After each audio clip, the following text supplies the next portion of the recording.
turminha, hoje no nosso Trilhas 2, Ciências Naturais, iremos fazer a continuação aí da atividade 7, que tem por título Misturas Homogêneas e Heterogêneas.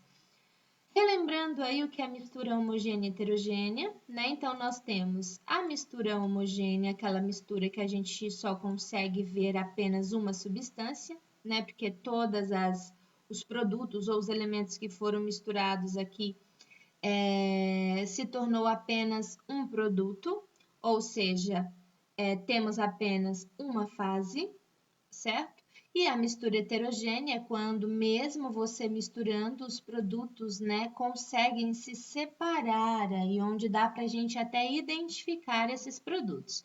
Por exemplo, o óleo e a água, o óleo é menos denso, fica na parte de cima, a água mais densa fica na parte de baixo, ou seja, eles não se misturam. Tudo bem?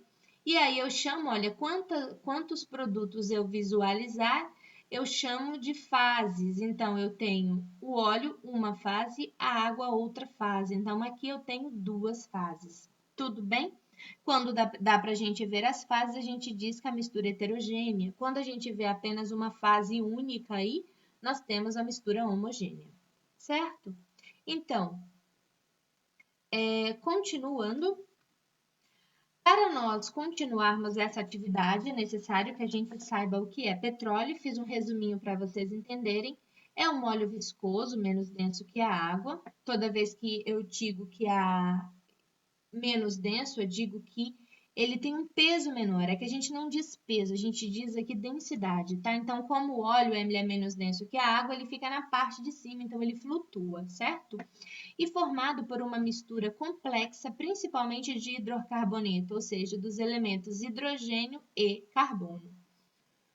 Também formado por restos de seres vivos, né, que são os animais e vegetais, ao longo de milhões de anos, e que também ele fica armazenado no interior de rochas impermeáveis, ou seja, pedras, e daí vem o nome petróleo, que é óleo de pedra. Resumão aqui para finalizar essa parte do petróleo. Por se originar a partir de fósseis aqui restos de seres vivos, chama-se combustível fóssil, tá? Agora eu vou colocar para vocês uma imagem do petróleo. Então, ele é assim, cor escura, ele é viscoso, tá vendo? Esse é o óleo que nós estamos falando, petróleo. Tudo bem? Para vocês entenderem melhor a formação do petróleo, nós temos aqui, né, o processo de formação. Vamos lá, nesse primeiro aqui, nós temos, há muitos milhões de anos, o fitoplâncton e o zooplâncton, após a sua morte, foram a matéria-prima do petróleo. Mas, professor, o que é isso? Plantas e animais que morreram, tá? Então, essas plantas e esses animais que morreram, olha, percebe que ele está acima do solo, certo? Mas aí ele vem, se acumula aqui no solo, tá vendo? E aí ele vai acabar que com o tempo ele vai para debaixo do solo. Por quê? Porque os restos de organismo parcialmente decomposto foram enterrados sobre camadas de sedimentos. Então, ele ficando ali, a tendência dele é ir cada vez mais profundo. Então, ele fica bem embaixo do solo, tá bom? E aqui o solo vai pressionar ele, tá vendo? Olha, que através do passar do tempo, aumento de pressão e temperatura, então com isso vai se formar, ó, hidrocarbonetos. O que é isso, professora? É uma substância composta aí principalmente de hidrogênio e carbono, tá? E na medida que vai se formando isso, vai migrando, ou seja, eles vão indo, olha, indo, procurando um espaço para eles se acumularem. E aí aqui, olha, tá vendo um espaço acumulado? Percebe que aqui eles estão bem separados, mas eles vão migrando, olha, eles vão procurando um espaço para se acumular. Tá vendo que ele já está acumulado, tá? Então, o petróleo e o gás natural acumulam-se e ficam retidos. Percebe que aqui em cima tem, olha, uma plataforma que vai fazer a retirada desse petróleo aqui debaixo do solo? Então, essa parte aqui eu quero mostrar para vocês num outro slide. Vamos lá? Olha só, aqui, olha a plataforma aqui em cima. Tá vendo a plataforma que perfura para extrair o óleo? Então, aqui, olha, já é o fundo do mar. Tá vendo que aqui tem a plataforma? Olha o quanto que ela tem que perfurar para chegar aqui no petróleo. Tá vendo? Professora, mas é muito fundo. É. Quanto de profundidade? Olha, chega até 7.000. Essas reservas estão localizadas entre 5.000 e 7.000 metros abaixo do nível do mar. Bem fundo, né, gente? Então, agora eu vou passar um vídeo para vocês entenderem um pouquinho dessa perfuração, que ele é bem rapidinho, tá? Olha, perfurando, olha aqui a perfuração. Ó, perfurou, perfurou, perfurou. Tá vendo? Ó, agora aqui já dá para ver, ó, ele vai chegar aqui no petróleo. Tá vendo? Chegou. E é isso. Deu para entender melhor? Agora vamos lá, começando a questão 5, que é o início da atividade de hoje. Leia a reportagem e responda as questões. Olha, título: O avanço do petróleo em praias turísticas da região Nordeste.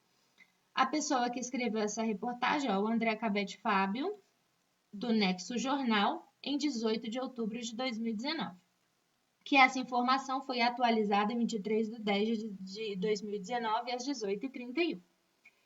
Manchas de óleo já afetam 77 cidades de 9 estados e Procon orienta que turistas peçam ressarcimento por viagens a locais atingidos por manchas de petróleo cru que vem aparecendo em praias do litoral nordestino desde 30 de agosto.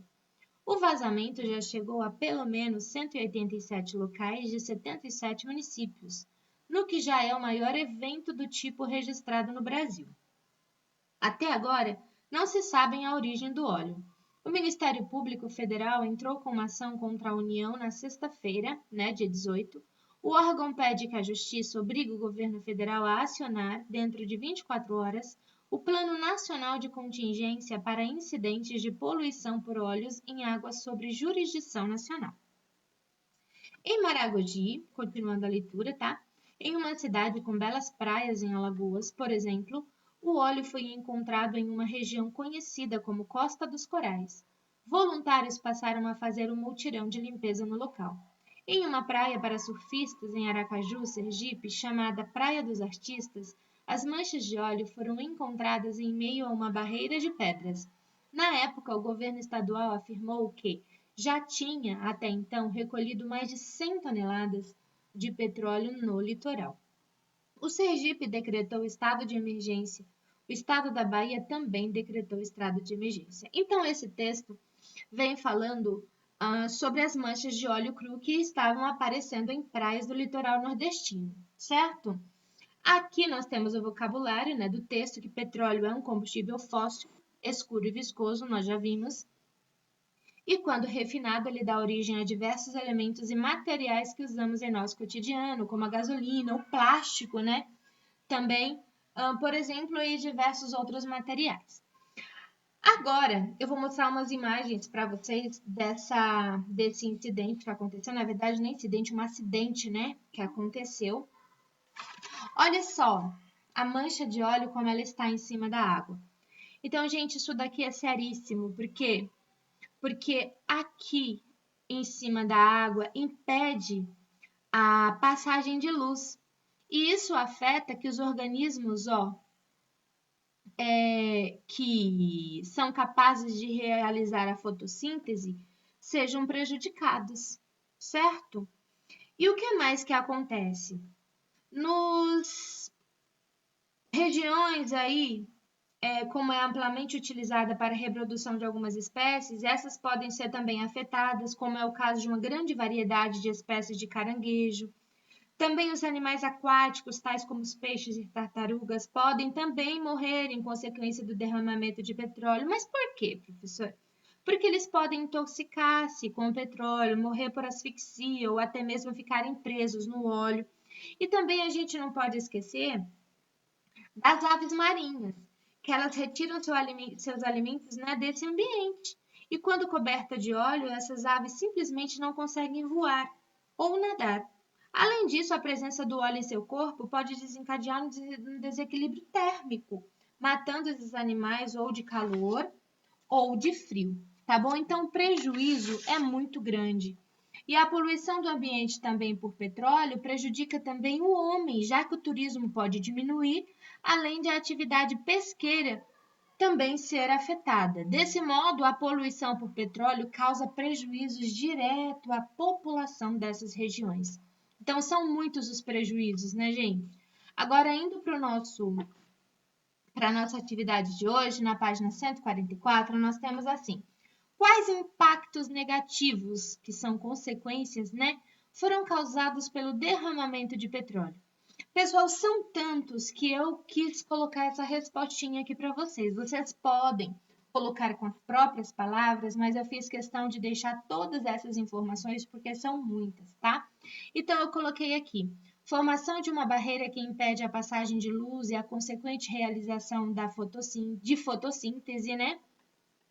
Os animais podem intoxicar-se, morrer por asfixia, ter seu desequilíbrio térmico alterado ou ficarem presos no óleo. O óleo, quando atinge os manguezais, afetam as plantas que ali vivem, bem como os animais que ali se reproduzem. E a poluição por petróleo causa problemas financeiros para a população da região atingida, pois prejudica os turismos e atividades econômicas como a pesca. Ok? Agora vamos para B. Na B tem assim: na reportagem há informação de que voluntários estavam tirando o petróleo do mar. Você acha que seria fácil separar o óleo da água? Por quê? Vou colocar algumas imagens para vocês. Olha só as pessoas tirando esse óleo das praias. Estão vendo? Olha só o trabalho que isso dá. Você acha que isso é fácil? Hã? Olha só, a gente não pode esquecer que para ser feita essa retirada, eles precisam de equipamentos de proteção como luvas. Mas, mesmo com o uso de luvas, não é o bastante para evitar a exposição a eles.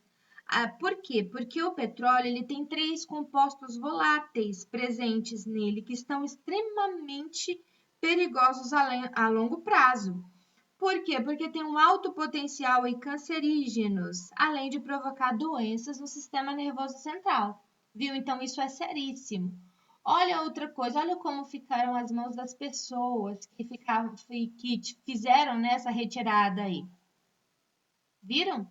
Então, como colocar uma resposta aqui? Será que é fácil? Não, gente, não é fácil, é muito difícil. Pois além de precisar de equipamentos de proteção, a exposição ao produto pode provocar câncer e doenças no sistema nervoso central. Tudo bem? Continuando. Aqui nós temos a C. Vamos experimentar se é uma tarefa fácil ou não separar o óleo da água? Então, se a sua mãe permitir, você pode fazer essa experiência em casa. Um copo transparente, água e óleo. E aí você vai colocar no copo a água e o óleo e depois você vai escrever aqui com as suas próprias palavrinhas o que aconteceu. Eu coloquei uma imagem aqui de um copinho, olha só, e da água para vocês. Caso a sua mãe não deixe você fazer, você vê como ficou. Olha, coloca o óleo e a água, olha como fica. O óleo fica na parte de cima, porque o óleo ele não se mistura com a água, porque ele é menos denso e fica na parte de cima, ok? E aí, se fosse para a gente fazer a separação, a gente faria assim. Isso daqui se chama processo de decantação. Você deixa ele paradinho, dentro de um funil ou uma ampola de decantação. Aqui do lado, geralmente, tem uma torneirinha. Você abre a torneirinha, tirando a água e deixando o óleo. Tudo bem? Mas aí você vai escrever aí a sua resposta com as suas próprias palavras, ok? Porque essa respostinha é pessoal. Seguindo o desenho que aconteceu com a sua experiência. Eu desenhei o meu copinho aqui, de água e óleo. Você desenha o seu, tá? Continuando, nós temos aqui a questão 6. Na questão 6 tem: após a leitura da reportagem e a experiência, como você classificaria a mistura de água e óleo? Faça um X na opção que considerar correta. Eles ficaram uma mistura só? Se ficou uma mistura só, é homogênea. Mas se deu para você verificar os dois líquidos, é heterogêneo, certo? Faça uma lista com as misturas heterogêneas que você conhece. Se for preciso, peça ajuda para alguém que more com você ou faça uma pesquisa. Gente, vou dar uma ajudinha para vocês, tá? Apesar dessa respostinha ser pessoal. Nós temos aqui água e óleo, que é uma mistura heterogênea. Nós temos aqui a água e a areia, também que é heterogênea. A areia sempre vai ficar no fundo aí do copo, não se mistura com a água. E nós temos aqui também 2 grãos, ou seja, aqui já são 2 substâncias sólidas. Mas, professora, pode ser? Ou só pode ser líquido? Não, pode ser sólido também. Aqui nós temos uma mistura heterogênea, tá bom? Então, faça aí. E aqui na questão 8 nós temos: desenhe uma das misturas heterogêneas que você colocou na lista. Eu coloquei na minha lista essa daqui, então eu quis desenhar essa daqui. Desenhe a sua. Tudo bem? A nossa aula termina aqui. Espero que tenham entendido, tá bom? Até a próxima. Tchau!